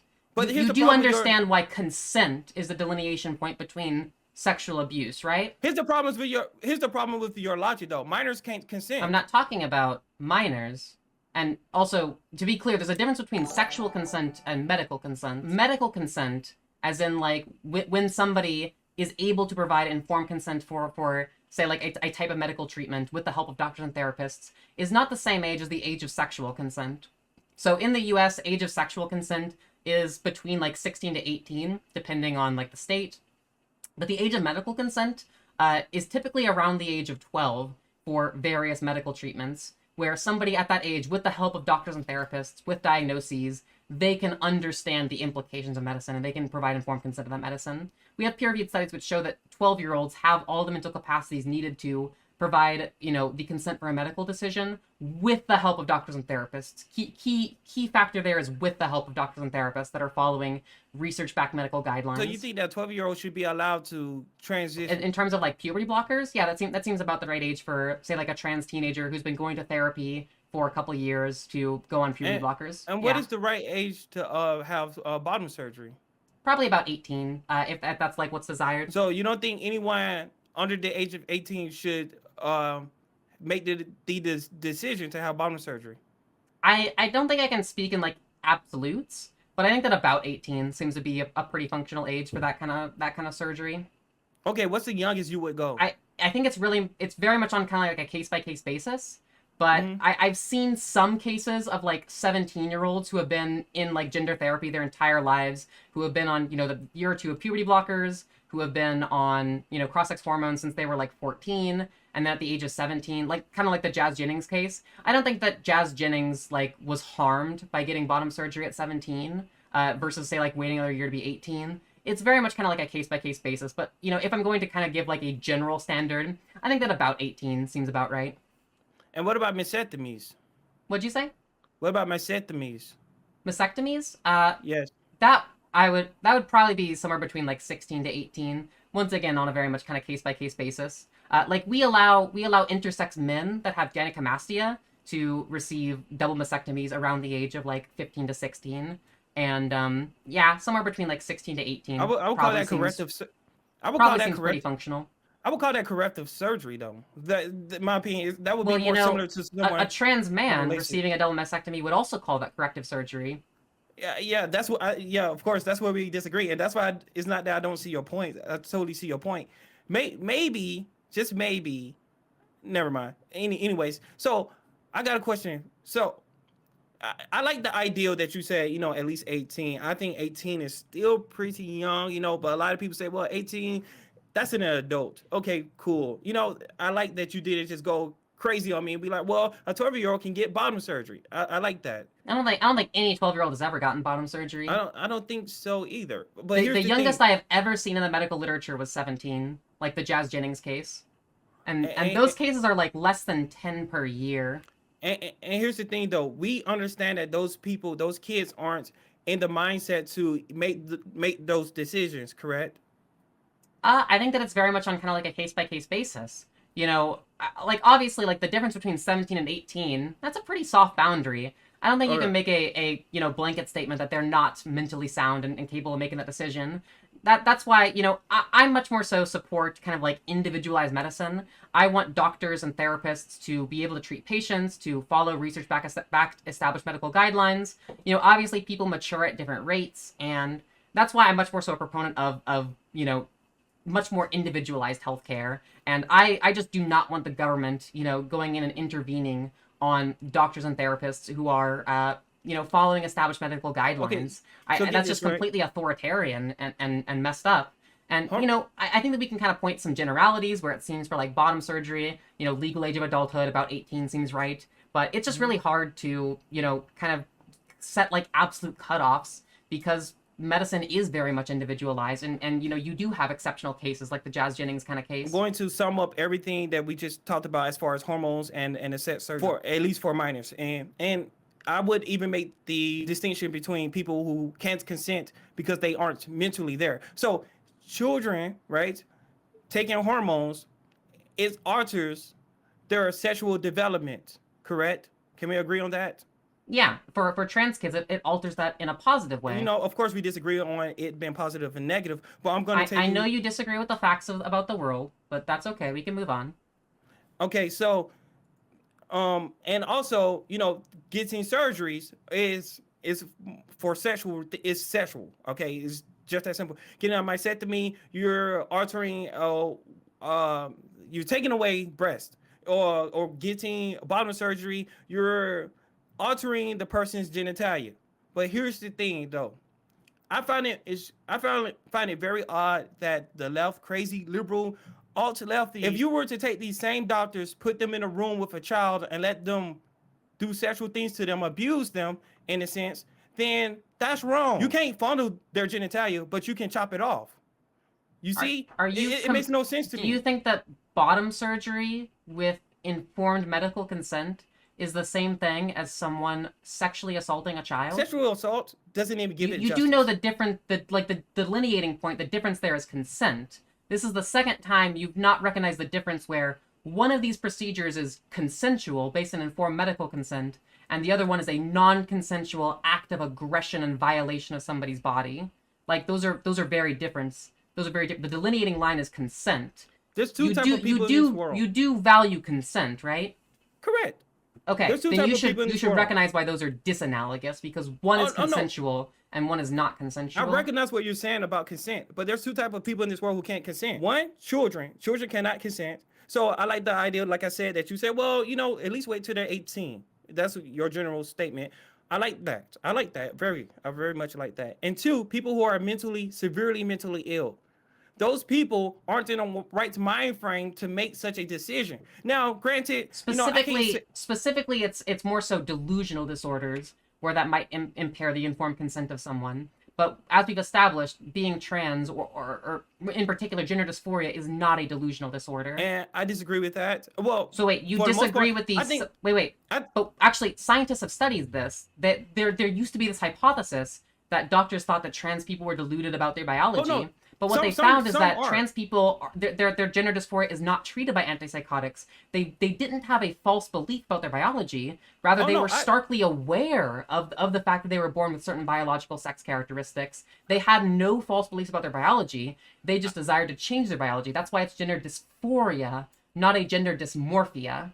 Oh no, We no. distinguished dysphoria and dysmorphia already. People look. I do a lot of videos on trans people. I know what you're talking about. I just disagree that some of them aren't delusional. But of course, there's a lot of trans people who know What is that delusion? that they truly believe what they think that they are. But I mean, they truly believe that. Like some men truly believe that they're women. But some people know that. Hey, I'm So a biological man. you do So know that when a trans person is like claiming that she's a woman, she's not saying that like she has two X chromosomes. What she's saying is that she recognizes that, well, gender is much more so a social category, a cultural category, one that society and individuals assign to themselves and others, and that under that framework that they're a woman. They're not saying that like they are biologically identical to a cisexual female. You do know that, right? right, I know that. That's So they're some not of the case. delusional. They're Right, just showing that they're using a different set of definitions. Using a different set of definitions is not the same thing as a let delusion. me explain what I'm trying to say, and I'm pretty sure you would agree with me because I'm not even disagreeing with you right now. I'm pretty sure you would agree with me. Here's the thing: what I'm saying is people say that they're trans for all different reasons. Some people say that they have gender dysphoria or body dysmorphia. Some people don't. Some people who identify as trans, they identify as trans for all different personal reasons. Well, you don't That's what I'm necessarily saying. have to have gender dysphoria to be trans. You That's don't what I have just to. said. You don't That's what I have just to said. experience your gender in a I agree with distressing you. way in order to be Some people are trans. just. You can just I experience your agree with gender you. in a positive way. I agree And with you. yeah, I there are agree trans people that you are not don't. dysphoric. That's okay. I agree that you don't have to have dysphoria. Remember, I said that. People say they're trans for Cool. all different reasons, Yeah. right? Like some men have autogenophilia. They just like the idea of being a woman. It's a sexual fetish to them. Are you applying that in Blanchard's definition? I'm inclined. Look, Because autogenophilia based. the study that originated the claim of autogynephilia is kind of bunk. There was further research where a researcher said this was like an actual like a woman who was doing research, and they were like, this definition of autogynephilia, which Ray Blanchard broadly applies to roughly half of trans people, sounds much more just like a typical woman's sexuality than some kind of like sexual fetish. And she actually used Ray Blanchard's exact diagnostic criteria for autogynephilia. And what she found was that over 90% of cis women would meet this definition of autogynephilia as it was proposed in Ray Blanchard's study. So, you know, I don't think that like characterizing half or most of trans people as like just like a fetishist makes like any sense at all. That's not exactly like, yeah. Trust me. I'm not even.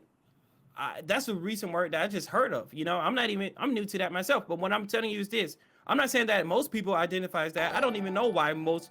I would think that most people have some kind of dysphoria of some sense. But what I'm saying is that's the case for some of the trans people. Some of them. I don't know what's the number or the percentage. I'm not going to claim to know. I don't even know if that's most of them.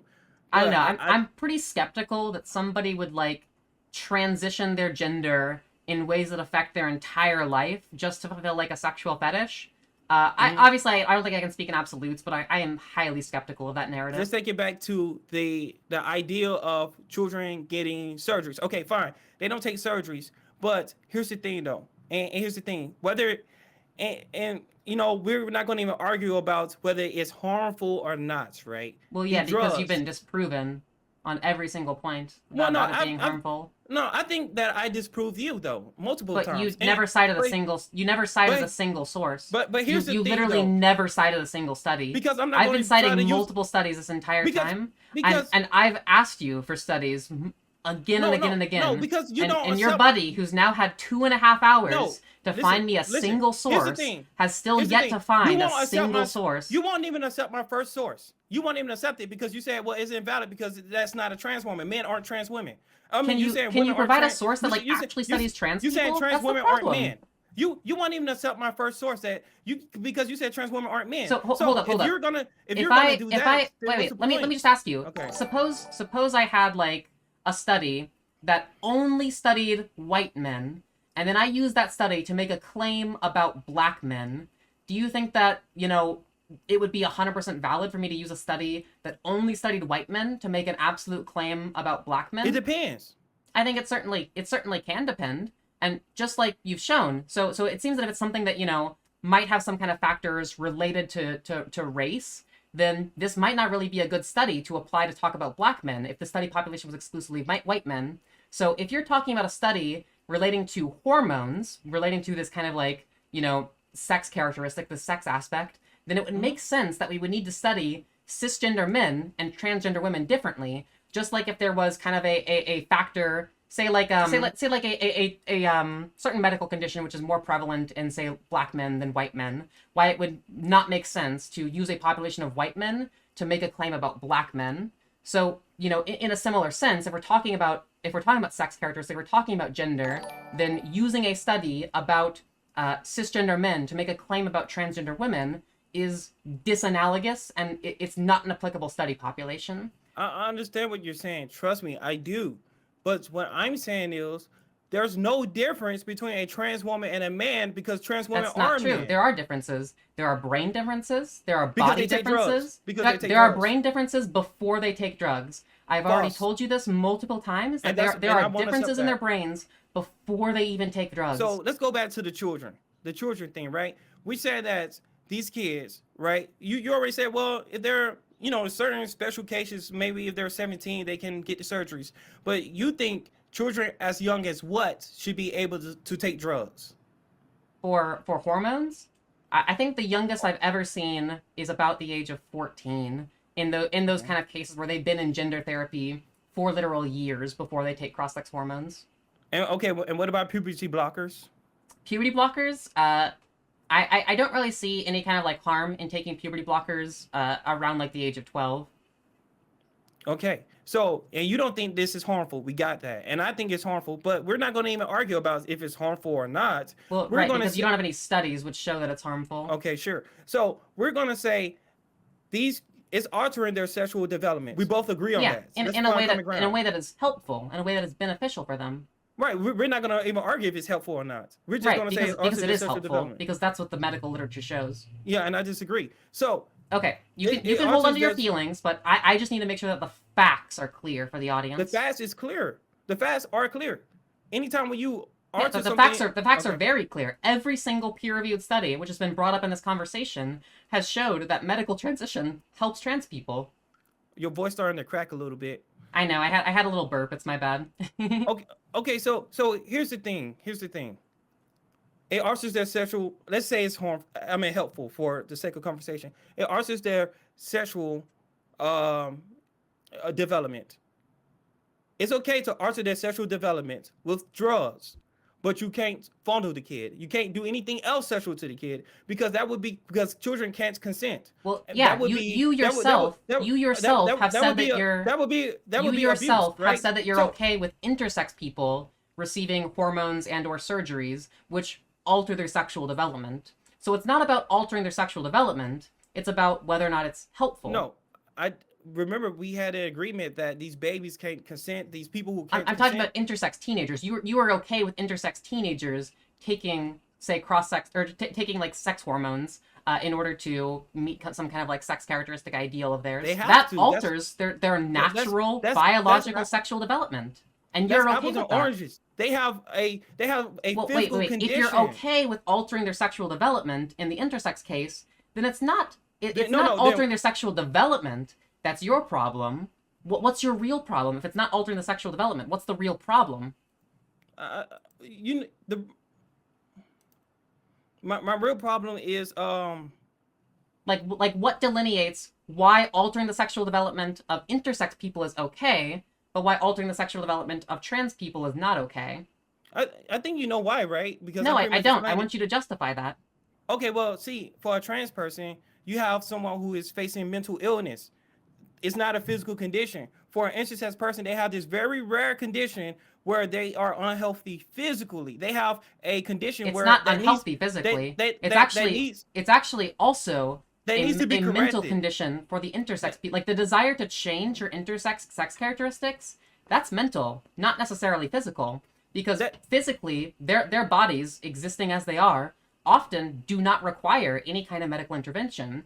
So in the case where their bodies don't require any kind of medical intervention, it is a mental reason why they desire to change certain sex characteristics, just like the trans person. That's where we disagree. That's why I think intersex people are the only people who get the exception. And that's why we can't use them in this analogy because it's apples and oranges. Wait a minute. They want to change their body for mental reasons, right? The intersex people. Physical as well, because if you're born with both... the trans person has mental reasons to change their physical body. The intersex person has mental reasons to change their physical body. Why do y'all always use intersex as an example? Like, can you use any other example than intersex? I care about the intersex community. I think this example is very applicable. Intersex. I'm not going to argue about intersex because intersex people are a special condition. Yeah, Give me a different example. Trans people are also a special condition. You do know that, right?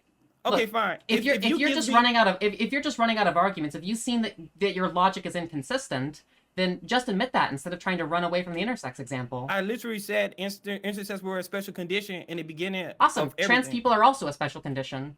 Yeah, but intersex people and trans people are apples and oranges. Intersex people they are very analogous in this case because they both desire to alter their natural sex characteristics. Okay, because for mental reasons. They want to alter their natural biological sex characteristics. But it's also a physical thing because it's physical and mental in both cases.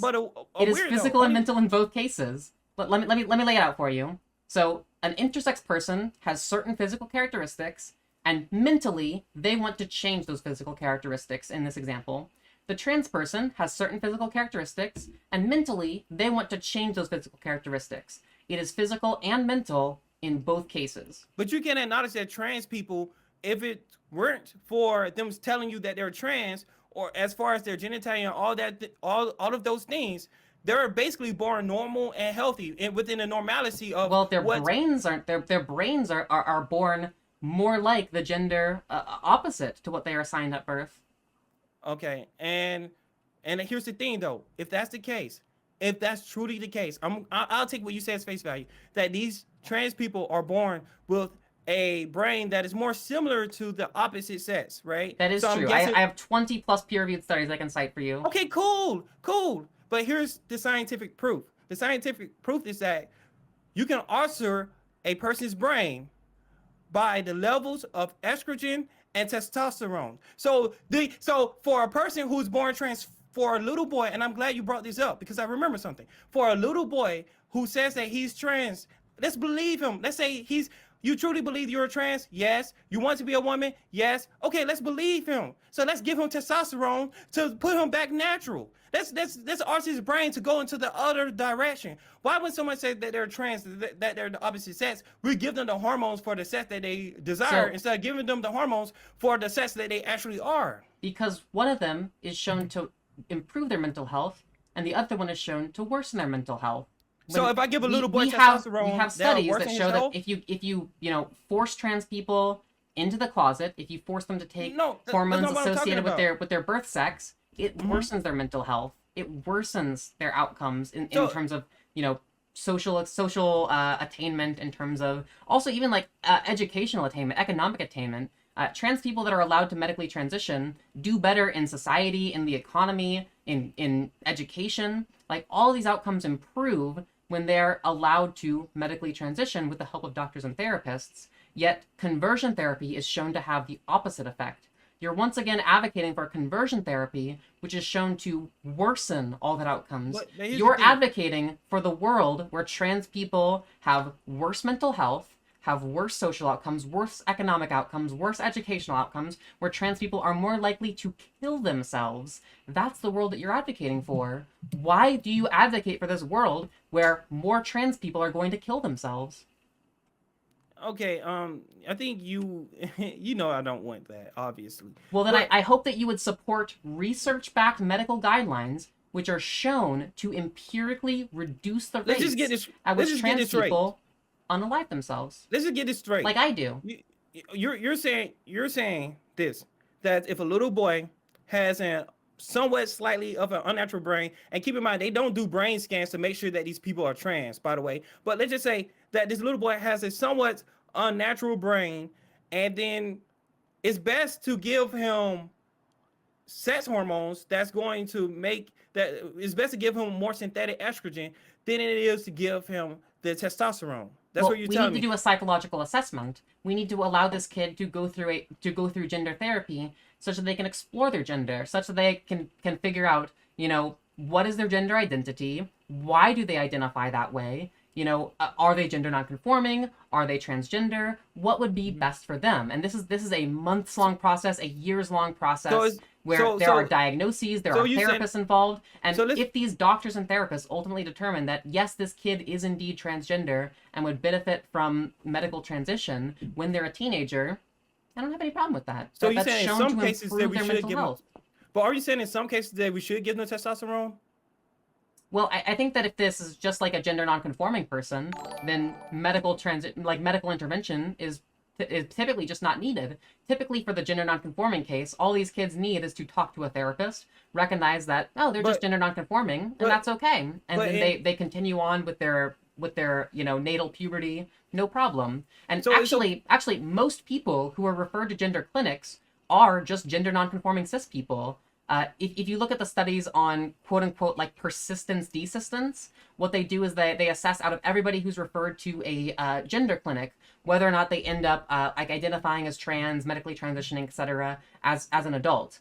And what these studies show is that actually most people who go to gender clinics are just gender nonconforming cis kids who, with gender therapy, realize that they're gender nonconforming, accept that, and then live happy, healthy, normal lives afterwards. My theory about giving a young boy who's saying that, you know, he may not have the proper levels, and let's say his brain is slightly to the other side.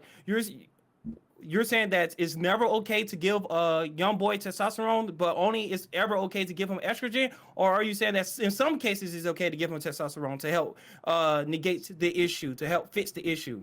Well, if they are indeed a cisgender boy and there is some kind of like hormonal deficiency, then I think it is possible that they could benefit from testosterone. Although you would need to get doctors and therapists involved to assess that, yes, okay. this is indeed a cisgender boy, and that, yes, they indeed have a hormonal deficiency that is impacting them. And then, yeah, you can prescribe them testosterone at that point. And you said that, and let's just get this right. I'll take everything you said as face value. You said that there are studies that shows that people who have such a altered brain, right? Say a little boy, his brain is more that of a little girl. There are studies saying that giving him testosterone to help his natural development to be a young man, the studies show that that's typically is harmful, and that typically makes them want to off themselves. That's what you said. Conversion therapy is indeed harmful, yes. I'm talking about as far as the drugs go, as far as you're the specifically chemicals. referring to like hormonal conversion therapy? Yes.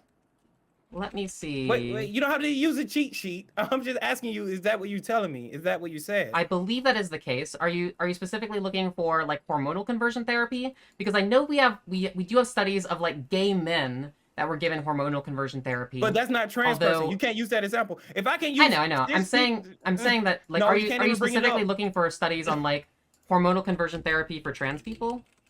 Okay, if it doesn't exist, that's fine. That's because regardless, what I'm saying is it makes better sense for these young boys, if their brain is truly in that direction, it makes better sense for them to take testosterone and not estrogen. Why does it make more sense for them to take testosterone? Yes, because that's their body. Their body is naturally already in that direction. Does that improve their mental health? I'm not talking about whether it makes them happy or not, but I know that that would. That's what I care about. I care about what improves their mental health. Okay, and I believe that therapy is the only thing that would truly improve someone's mental health. Getting actual psychologists on and you do know that therapy, like trans teenagers that go on hormones are required to have like psychologists and therapists on board, right? I understand, but those therapists are getting their pockets lined to do that. I've already told you that I'm opposed to big pharma. I more care about the research, like the medical research, the medical guidelines. Okay, and here's the thing though. At the end of the day... Oh, hold up. I think I did find a source on hormonal conversion therapy. Yeah, this is on a broad report by Outright Action International on conversion therapy across the globe. Okay, I'll allow you to whatever, look that up. But here's the thing, though. At the end of the day, this is what I'm saying, right? Yes, electroshocks, hormones, strong psychoactive medications have all been applied in conversion therapy. And it is shown to be harmful. I can give you the source if you're interested in that. Oh, of course, and I'm sure that it has shown to be harmful. I'm sure. So, do you see how easy it is to find a source for something that actually exists? It only took me like a couple of minutes to Google search about hormonal conversion therapy studies. But meanwhile, your friend has had almost 3 hours to find me one single study which shows that medical transition harms trans people. I gave you a study, and you refused to accept it because you refused to accept reality. Hold up, I'm not going to take a study on white men to make a claim about black men, just like how you wouldn't do that either. You yourself said that you wouldn't do that. So, I ask you for one single study that shows that medical transition harms trans people. Your friend has had 3 hours to look for this now. I can find a study that reflects reality in just the study you 2 just minutes. looked up. Are they white or black? If you can't, okay, the study you just looked up, are they white or black? How could you use a generalization for white trans people and black trans people and Asian trans people if you're saying that's the case? The studies, the peer-reviewed studies we have on trans people include mixed race populations. They specifically target for representative samples. They didn't even target. Did they say these are 80% of the black trans people, they're more likely to off themselves than 80% of the white trans people? You didn't do that. You just gave me trans people as if they're some kind of monolith. You gave me trans people as if they're one type of race, which specifically break down factors and outcomes by race. And No, first of all, it seems to be first the of all- case that both white trans people and black trans people benefit from medical transition. Okay, what about Asian trans people? See, Yes, they are shown to benefit from medical here's the transition. thing though. When we're talking about men as a whole, there are certain stats and statistics that applies for all men regardless of race. So I'm not saying that every single statistic, Well, we have to divide the races. if it's something that applies to all men regardless of race, you should Yeah, be able like to the you should be able to hormonal demonstrate imbalances. that in a study that has a I told race you said you would representative not sample. accept Hold it. up, You said you would not one sec. accept I'm not finished. If that's something that is true about all men regardless of race, then you should be able to demonstrate that in a study that has a race representative sample of people. Just like how race representative samples of trans people show that, yes, these trans people, regardless of race, do benefit from Having a medical hormonal transition. imbalance makes a man crazy, makes a man depressed. Does it make a transgender woman depressed? Are transgender women men? No, they're transgender women. It's Okay, not the and same that's population. that's why I'm not pulling that study up, because you don't want to accept them as being men. So You- I when once you accept again them as ask being you, men. look, if this is actually a demonstrable phenomenon, you should be able to find one study on actual trans people that demonstrates this. But you can't. Trans women are men. So Trans women are men. they're Why we keep going back transgender to women. this? They're not the same thing as men. Transgender women are the exact same as men. They're just mentally men don't ill. have biological breasts. Men don't have transgender women take estrogen drugs dominant to get hormone those. profiles. Men don't have female muscle mass. Like all of these What are you talking female about? factors that a Transgender women transsexual have- female would have. That's not typical of men. Okay. A transsexual female is very biologically different transgender. than a cissexual male. I said you are transgender. being disingenuous if you are trying to suggest that a transsexual said female transsexual. is I said exactly the same transgender. as a cissexual male. Transsexual implies that the person already went through sex changes and all of the hormonal balances, whatever.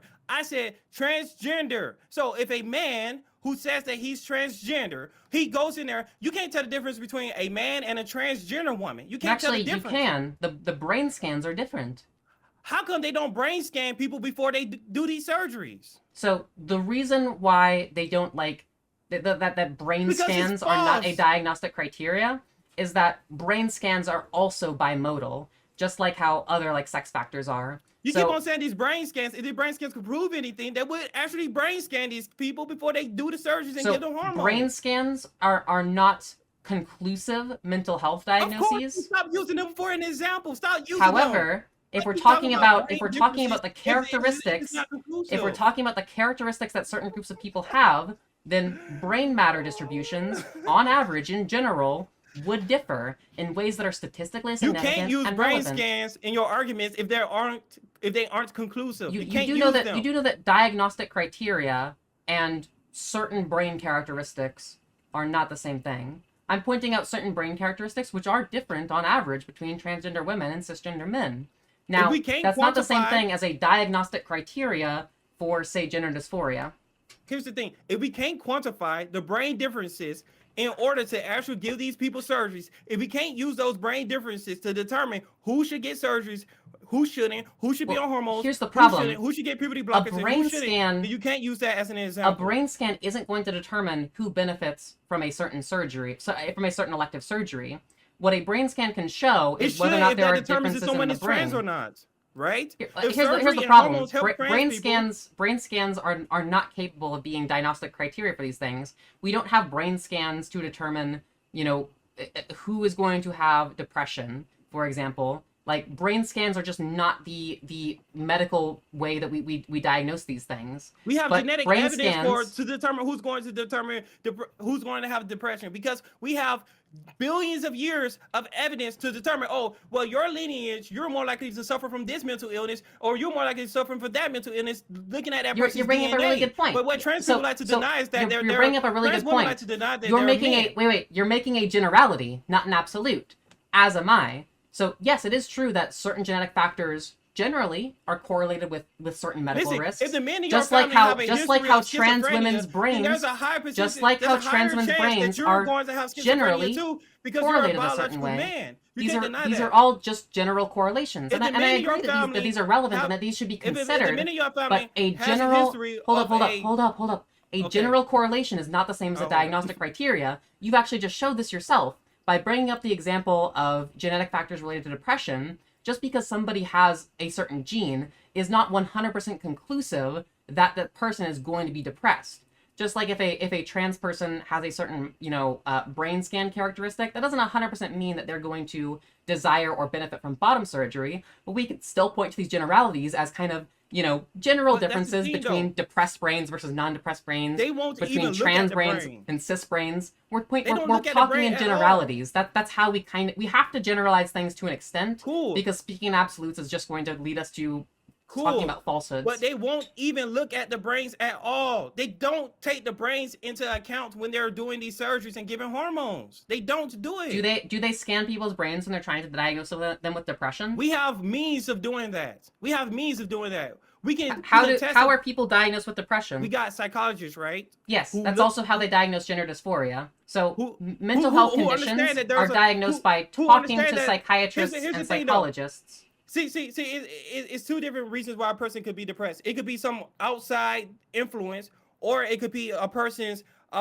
chemical imbalances within their brain that is making them depressed. That's why they prescribe antidepressants. Well, it's typically both, but yes, that's why they talk to a psychologist.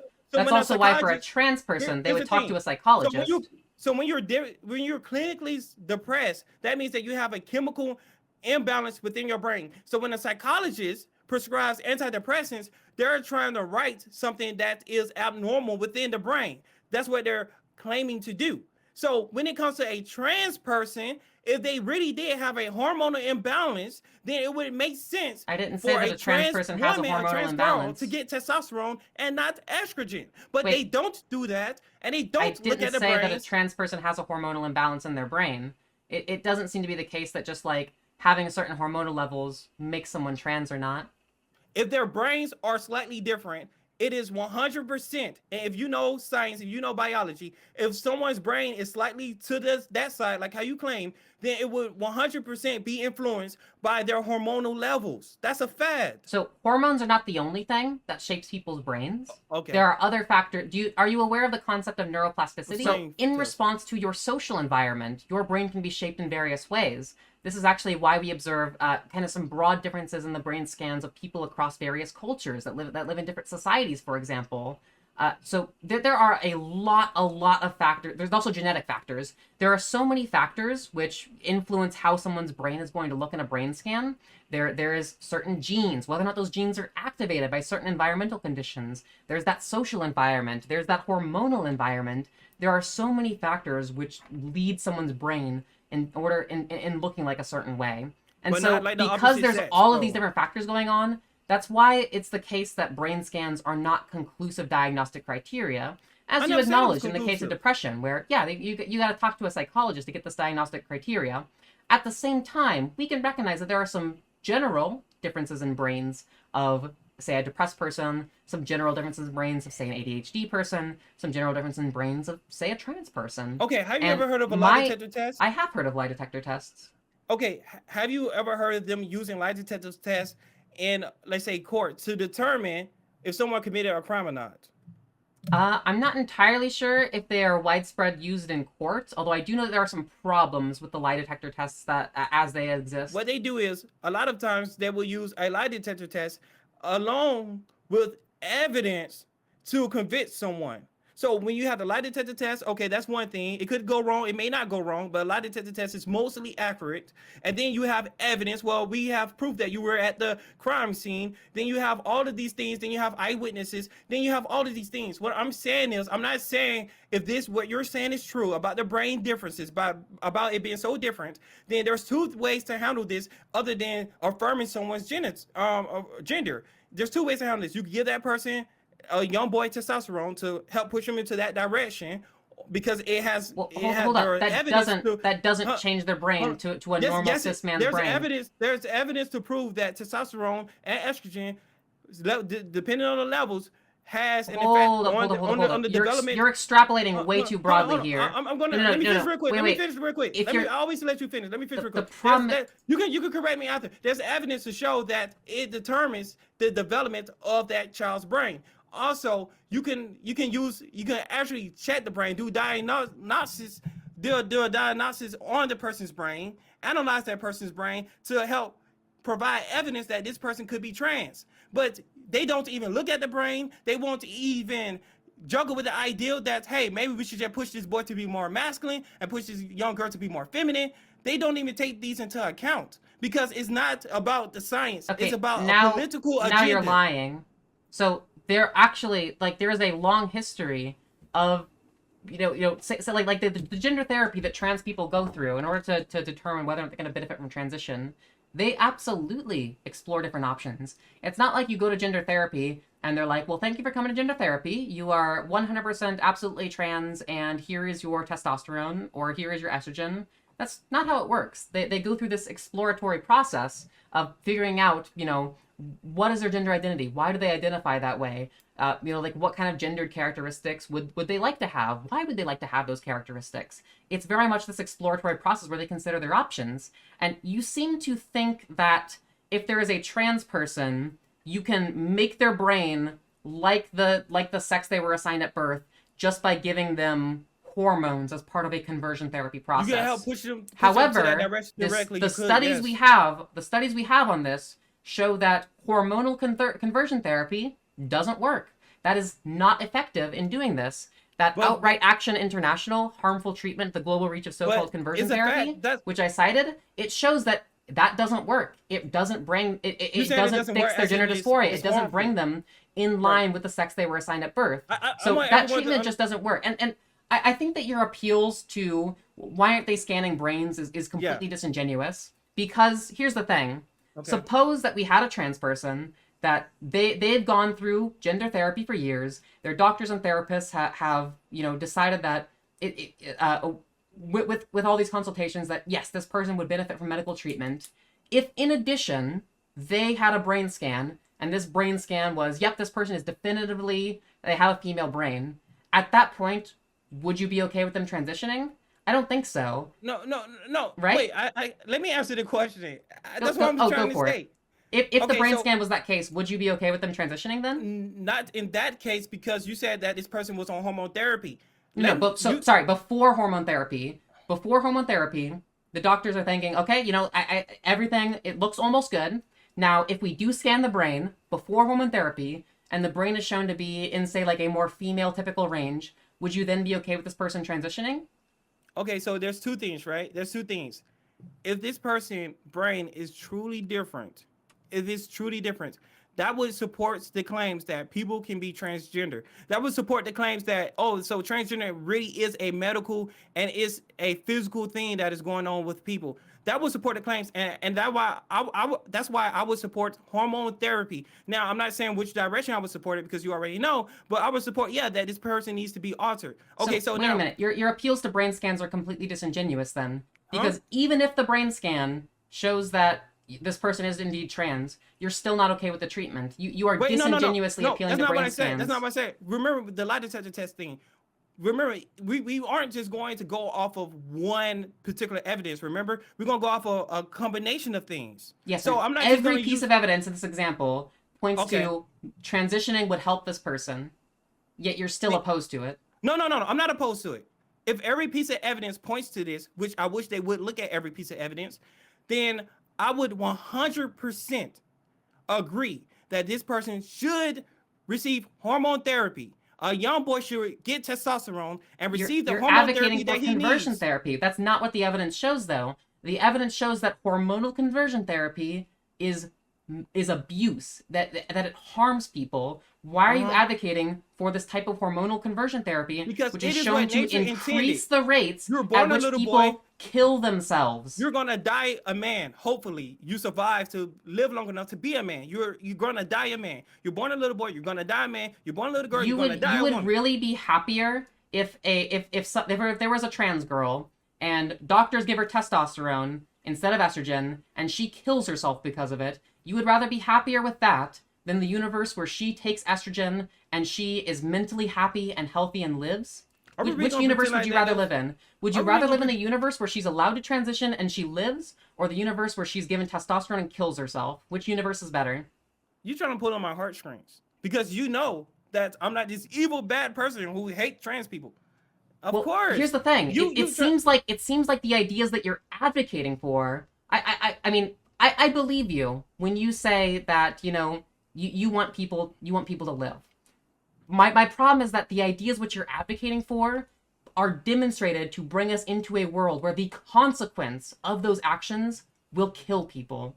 And so I ask you, if our choice is universe A, where this trans person is given estrogen, they live a happy, healthy life as a transgender woman, or universe B, where this person is given testosterone and they kill themselves, which universe is better? I think the better question would be you should ask me is, would I prefer them to be depressed and kill themselves, or would I prefer them to live a happy, unhealthy life as a trans woman? I don't consider that as being healthy. But wait, Healthy to me is having under what everything. metric is it unhealthy? Because when we talked about the physical health, trans people's physical health is not worsened by hormones. Okay, here's the thing though. I think with the proper therapy, with the proper counseling, with the proper and with the proper with the proper health hormones, I think that a young boy can grow up to be a man. I think a young girl can grow up to be a woman and live a happy, healthy life. I do not believe that every person who goes through conversion therapy is going to off themselves. That's I never made the claim that every single person who undergoes conversion therapy is going to kill themselves. Now, however, here's the problem. We can look at the data. When we look at the data, hold up. This is a big problem. The data shows that the people who go through conversion therapy are more likely to kill themselves, and the trans people who go through gender-affirming treatment are less likely to kill themselves. Your conversion therapy universe has more trans people killing themselves. Meanwhile, my doctors and therapists established medical guidelines world has less trans people killing themselves. So why not go with the universe where less trans people kill themselves? If what you're saying is true, and I'm going to take it at face value, and I know that a lot of those studies I disagree with, and I know that a lot of those studies to me are being misinterpreted. Facts don't care about your feelings. That is the facts of the world. Okay, fine. Let's say it's the facts of the world. It doesn't care about my feelings. I know for a fact that young boys with mother and father within a household, they grow up to be men. Typically, they grow up to be healthy and they grow to be who they are supposed to be. And I know for a fact that typically we're not talking about the typical case. We're talking about the exceptional case, the trans person. But here's why I'm saying. Why can't you answer my question? My question is this universe has more trans people killing themselves. This universe has less trans people killing themselves. Why not go with the universe where through medical practice less trans people kill themselves? Why not go with that universe? That's the question. Can you please answer my question? Yes, I will, but I got to give you a backstory. I'm bringing that up because I'm showing you how having a healthy mental environment can influence someone deciding that they are trans. So when a young boy is doing things, let's say a young boy, young girl, doesn't matter, is doing things that is inappropriate, or hey, I want to wear mommy's makeup, and he's corrected. He doesn't grow up, I don't want to kill myself because my dad told me to not wear makeup. See, what happens is when these people need conversion, at that point, it's almost already too late because they didn't have the foundation that they needed within their own homes. So when they go to these therapists and psychologists who don't really care, who just wants money, then they're not getting the proper mental treatment that they need. And I just think that these people don't have to kill themselves if they were afforded the proper therapy. That's what I'm saying. So I don't think that. So what I think what you're saying is proper. Okay, what are you saying? The proper therapy is gender therapy, where they're given a space to explore their gender and figure out what's right for them. I don't know why you're seemingly opposed to like a boy wearing makeup. You seem to have this idea that like a boy wears makeup and then he becomes transgender because he wears makeup. No, I'm not saying that. That's not how this works. No, what I'm saying, okay, I'm not saying that I'm opposed to a boy wearing makeup, which I am, but that's not the argument that I'm making. What I'm saying is, what's wrong with a boy wearing makeup? We can get into that later, but my point that I was trying to make, and you could disagree with me, tell me if I'm wrong. My point I'm trying to make is that when the father tells the boy that, hey, you're a little boy, do manly things, that doesn't make him go kill himself. So when you're talking to teenagers... If it's a transgender woman, if it's a transgender girl, it can increase the likelihood that she's going to kill herself.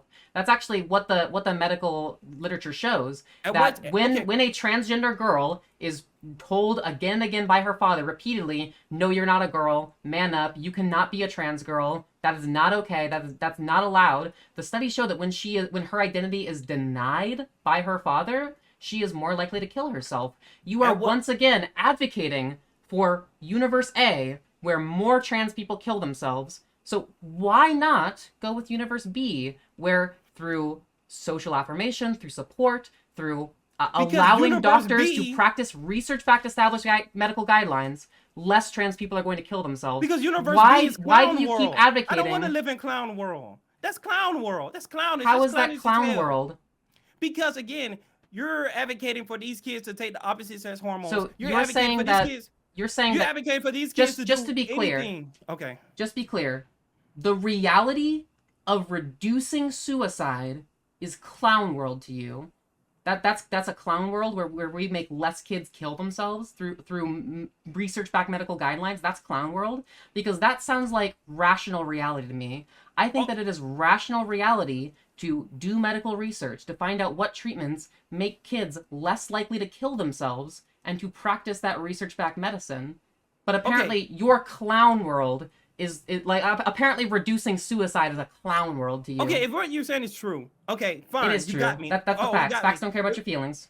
Okay, cool. If what you're saying is true, that reducing suicide rates, allowing these children to affirm and transition, that's the case. If what you're saying is true, then I agree with you. They should be able to transition. They should get all the surgery. If what then you're saying then is you true, agree with me. That is the facts about the world. Excellent. Here's the thing. I disagree with you because that's not the case.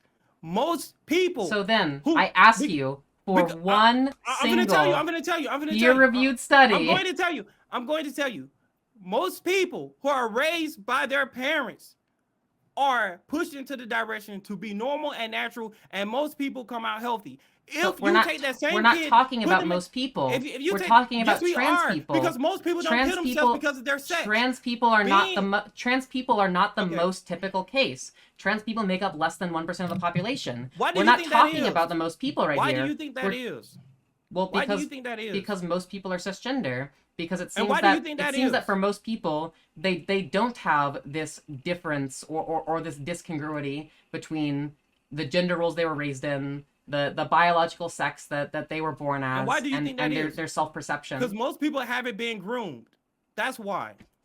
You think that trans people are only trans because they've been groomed into it?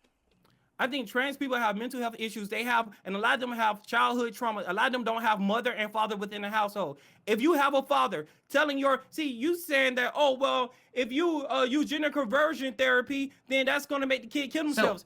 I had a mother and father in my home. Because a normal man don't make the news. A normal man don't make the news. You said that. I had a mother and father in my home, a mother and father who enforced very strict gender roles on me, and I'm trans. Okay, you're the minority. That completely disproves your narrative. It has statistically been proven. If you have a straight mom and you have a straight father, and they both are together and they care and love and they take care of their child, then they're more likely to be successful. They're more likely to be straight. They're more likely to live a happy, healthy, productive life. It is the statistic proven. The statistic has been proven already. Well, so if you look at the statistics show that for trans people, when they have loving, accepting parents who support them in their identity, they live happy, healthy lives. Are they loving and accepting parents lesbians? Are they loving and accepting parents trans themselves? Because it seems to be the case. Shows that these trans people have history of child abuse. Statistics shows that. I'm not saying it's sexual either. Sometimes it's other kind of abuse. What's the evidence? Shows that trans people. What's the evidence that trans people are the result of abuse? No, I'm not saying that it's a correlation. There's a huge What's the evidence of the correlation? Trans people. There's a huge parallel between. Can you give me a source that shows that there's a correlation between like being abused and being trans? LGBTQ people as a whole, statistically, and I talked to a gay dude, and it's like you can't even fathom this. Oh well, give me a source. This is common knowledge. LGBTQ people as a whole, statistically, are more likely to have went through child abuse, and nobody want to talk about this. Neil, you just feel that LGBT people are abused. Don't. I care about the facts. If you want to demonstrate to me, that LGBT people are abused, I ask for statistics. I ask for studies. Please show me.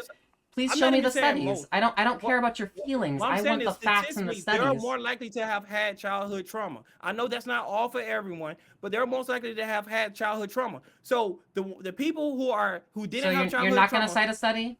they are. Just to I, be clear, you're not going to cite a study. I've done so on my channel already, and my Okay, so subs will tell you're you not I've going to done cite so a on my study channel. for me. Okay, so let's just go with even if Yeah, say take what I say as face value. even if queer So people were more abused, what does that have to no, do no, with no, what does yeah, that do with whether or not we should help queer people? Like, shouldn't we still help queer people either way?